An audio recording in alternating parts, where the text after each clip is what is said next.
And welcome everybody. I am Jennifer Regular, a soul-centered empowerment coach at Lighting the Path, and also your host here on Wise Woman Wednesdays. I am so excited to have Robyn McTague here from Richmond, BC, joining us. Hello, Robyn. Hi, Jennifer. So nice to have you here, and I'll share to the audience a bit about you. Robyn McTague is a published author, a speaker, teacher, and creator of A Life of Choice coaching and consulting. She helps small business owners create a positive culture of engagement and productivity so that they can really focus on building their business. Her areas of expertise include relationships, psychology, motivation, conflict resolution, and does it through Enneagram and meditation. Today, she's going to share about awareness as the first key to a life of choice. Robyn, a life of choice. Not everyone feels like they have one. What has been your experience in cultivating that awareness or even becoming self-aware yourself? Yeah, for myself, definitely growing up, I didn't feel like I had any choice. Very difficult childhood with alcoholic dad, suicidal mom, a brother who was acting out, and at a time when we were actually apart for quite a while. We actually lived with other families, just my mom and I. So I always felt like the outsider, and it's like I don't have any choice in what's going on in my life or who I'm connecting to would move a lot. And so it was really challenging. And what happened for me is I had breast cancer. And, I was doing everything for everyone else. I was doing full-time work. I was doing the union work, strata council, and I'd been so focused on all of that. I didn't have any focus on me and my own wellness.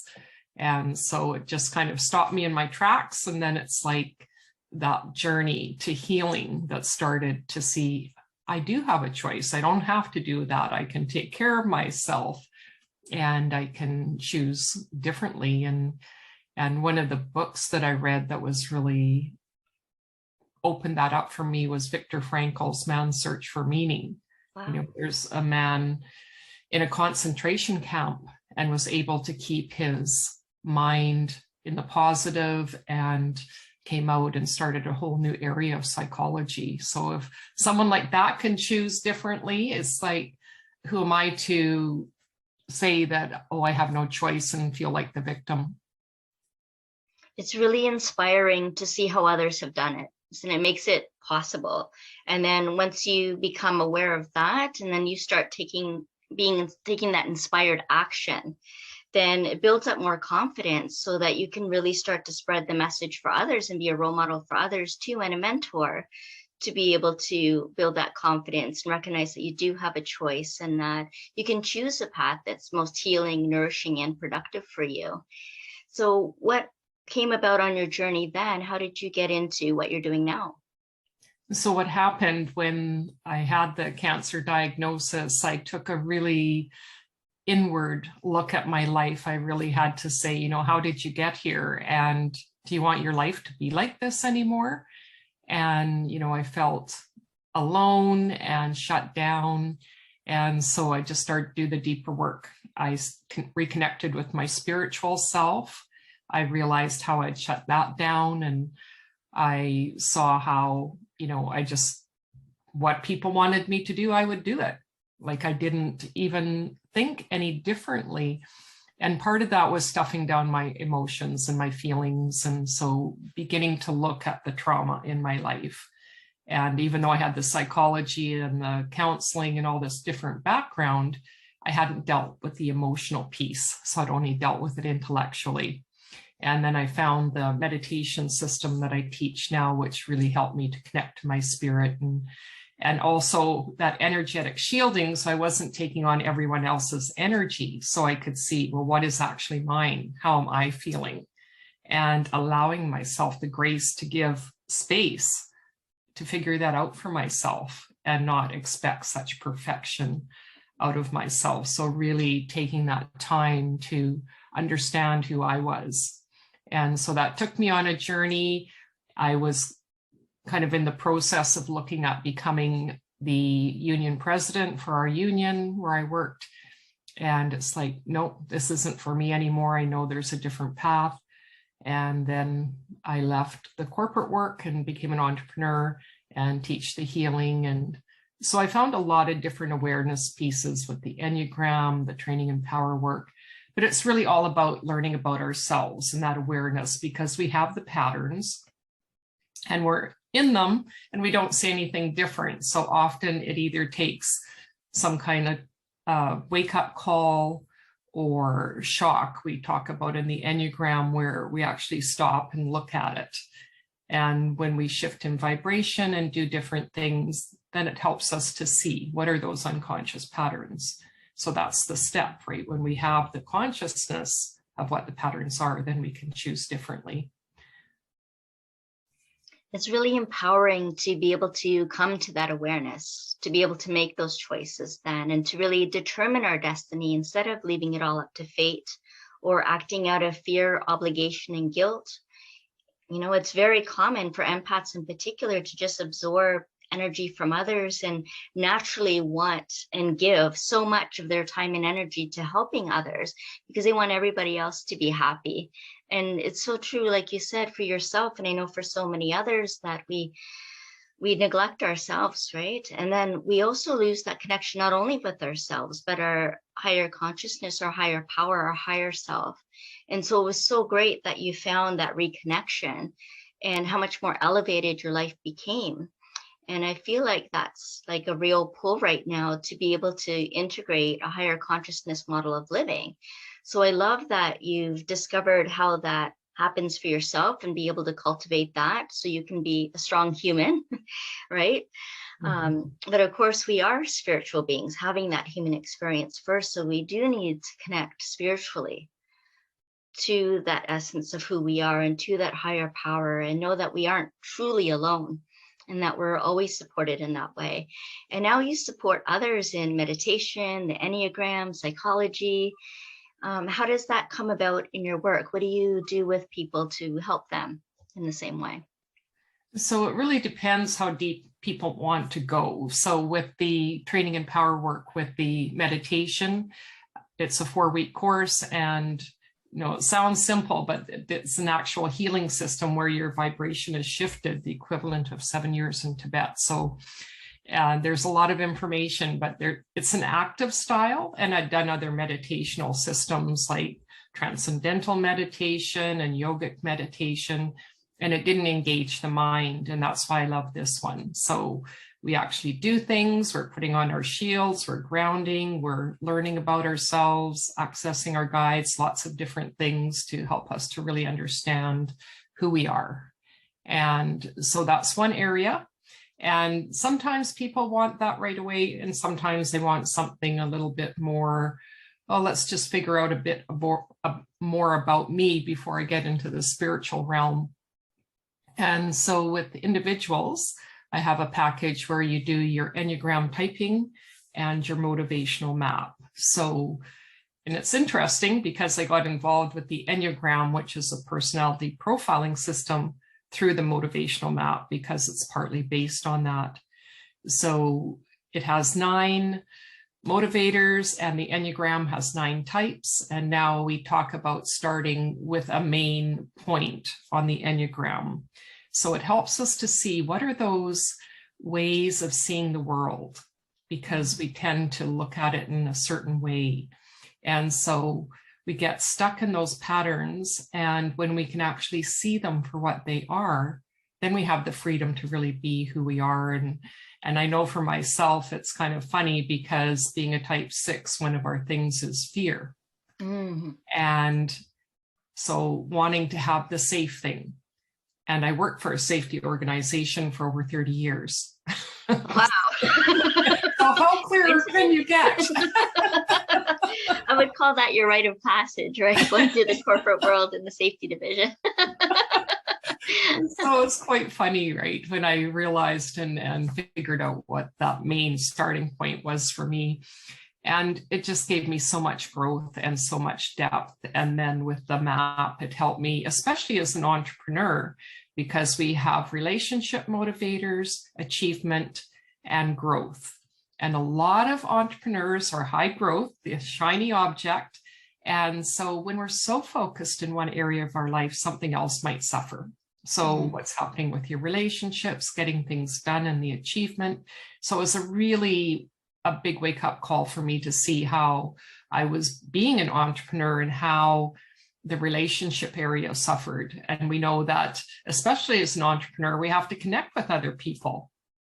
We have to know who we are and then have that connection with others. So when I worked corporately, that wasn't important to me. And so I'd kind of dismiss them. And it's like, they want too much of my time. My time at lunch is for my fitness. It's the only time I can fit it in, so going to a couple obligatory lunches or something. But my focus was more on getting done what I wanted to get done.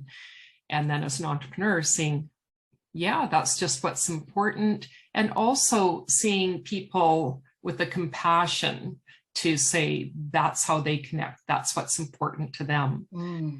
And also seeing, entrepreneurs, when we work with different types, it's like, how much information do they need? Like bottom line people, like the growth people, and the more relationship-based want more contact, more information.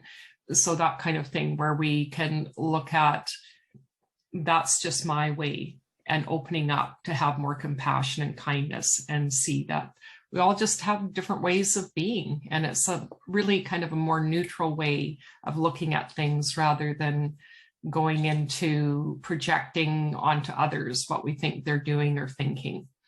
So absolutely, everyone's on their own path, and I really commend you. I think, like, good on you for really being able to bring into alignment your needs, your motivations, your passions, your interests. It's so important to have that alignment. And then I hear you reprioritized your health and well-being, and making the choices to honor that first and foremost. And you're right, for entrepreneurs, you are your business. So taking care of your business means taking care of you. Right. And you really show that, and you've really come to embody that. My question is, you've mentioned about being a 6 and being how fear is a big part of that. So is that then the lens that you always see through, and you kind of just have to be aware of that and adjust how you're perceiving situations accordingly? Or is there a way that you shift that then to something other than fear? Yeah, so there is that shift, and it's kind of interesting because even with the meditational work, we talk about fear and placing it correctly, and leading with love and manifesting from a place of love rather than the survival stuff that we often do. And yeah, so it's like having that distance to see, oh, that's just my personality and I can choose differently. So for me, those messages still come up. But it's like, do I really need to do that? Do I need to, is that kind of helping me or not? Like, for example, it might be, getting my place exactly right before I get something done. Because, I've got my things that keep me comfortable and safe and take care of me. Or, am I going to step out and speak, for example, or am I going to let that fear stop me? So seeing it for what it is, it's just a pattern, it's just a way of being, and I can choose differently. So with the aspect that can be our kind of pattern, we also have a gift for our type. So for me, it's like really working with that courage to be who I am. So when I can really sit into who I am and that kind of more spiritual part of myself, then I can really hold energy for others and help bring people together. So it's not all negative. And I think that's part of what we see in the culture, all these memes that kind of stereotype people. And it's not about that, right? We want to get out of the box kind of, and that's how we are in so many different things in different systems. And that's why I love these two systems, because it actually gives us a transformational path. So what we do an assessment, but what are we going to do with it, right? So it's like, no, that means I can now see it for what it is and work with my ego to let it relax so I can move beyond. To relax the ego, because sometimes we get angry with ego. It's like we try We to push do. it away, right? But then if Yeah. we can learn to relax it and have some self-compassion towards it as well. Yeah. Wow, yeah. So courage sounds like then your vehicle to helping to keep your spirit intact. Yeah. And to And keep I my think, whole self. Yeah. yeah, yeah. And then being able to free your spirit to direct the life that you're meant to live. A Absolutely. far different way of living than how you started out, as you shared in your childhood. What that was like and to what life is now has been a huge transformation and growth and evolution of your being. Absolutely. It's like I wonder sometimes how, I made it through, but it's that um, tenacity or whatever. But, it's like I almost didn't last, whatever you want to say. I almost died a couple times Oh, wow. due to different things. And yeah, I'm still here and just grateful for everything. And I think that's a big part of everything is that gratitude that we have for what we do have instead of so much reaching outside of ourselves. So it's really bringing it all back to us and what's important to us and having That's that inner important to journey. us. Yes, the inner journey and recognizing that everything we need is right within us. Absolutely. Yes, and connecting with it there in that place, right from source. Mm-hmm. I'm curious what your relationship is like now with your parents, as you mentioned them at the beginning. And now that you've Yeah. gone through all of this, how does that change your relationship with them if they're still around or before they had gone if they're not? My dad died when I was fairly young. I was 15. Mm. And yeah, it was not a pleasant death. He was robbed. Oh And gosh. because of health issues, he ended up having a heart attack. So there were people charged with manslaughter. Oh my. And so we never, and because of the abuse and stuff, I don't think we ever would have really been able to have that deeper conversation. And unfortunately, with my mom, she passed about 7 years ago. And because of all the issues with the mental health and treatment and medication, she just wasn't really cognizant in order to have that deeper conversation.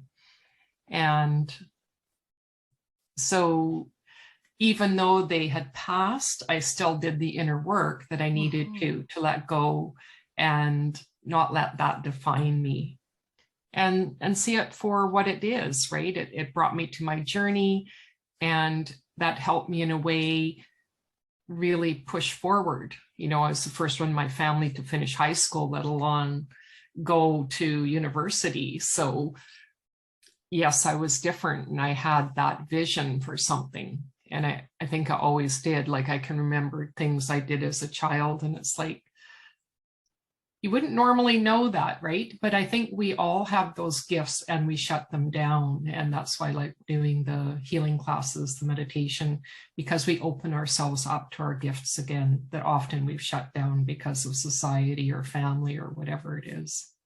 Wow, that's amazing, Robyn. So if people do want to be able to discover their gifts and to embody that and learn more from you, how can they get in touch? Easiest is to go to the website. There's a couple different downloads there, or you can book a time on my calendar, and I'd be happy to have a conversation and just see, what is it? Where are you in your life? Is there, maybe you're going through a transition or you want more, and what does that look like for you? So whether I can support you or give you a resource that might support you in what you need, I'd be happy to have that conversation. And I think that would be so worthwhile because I can see, how authentic and genuine and safe and just approachable you are. So I highly recommend that you get in touch with Robyn and just, explore, be curious and see where it can lead. It might be a stepping stone in your path and may go even further than that. So be open to the possibilities. Robyn, is there anything else that you would like to share? Any final words of wisdom with the audience? And I'll just say that I do have free information sessions on the courses. So that's under the events on the webpage, and that's updated on ongoing basis. And just to remember, I love this kind of it's not quite an acronym, but alone equals all one. So we're never really alone. We're always connected to source. Even when we feel desperate or alone, it's like there's always that connection that we can reach for. And let yourself get support when you need it. I think that that's, you know, if I'd had the support I needed, then, you know, I just think that's one of the most important things we can do for ourselves. To lean into that support and reach out for it and accept it when it comes to you as well. Be open. Yeah. Alone to all one. I love that. I hope you all write that one down. Alone to all one. That's a transformation in itself. It's been such a pleasure having you here, Robyn, and thank you for sharing your vulnerability and strength with us and your story and what you're sharing with us today. It's all so much appreciated, and I appreciate all of you for listening and watching today as well. Thank Robyn, you so much. Thanks so much. Goodbye, everybody. Talk to you again next week on Wise Woman Wednesdays. I'm Jennifer Regular, Soul-Centered Empowerment Coach at Lighting the Path.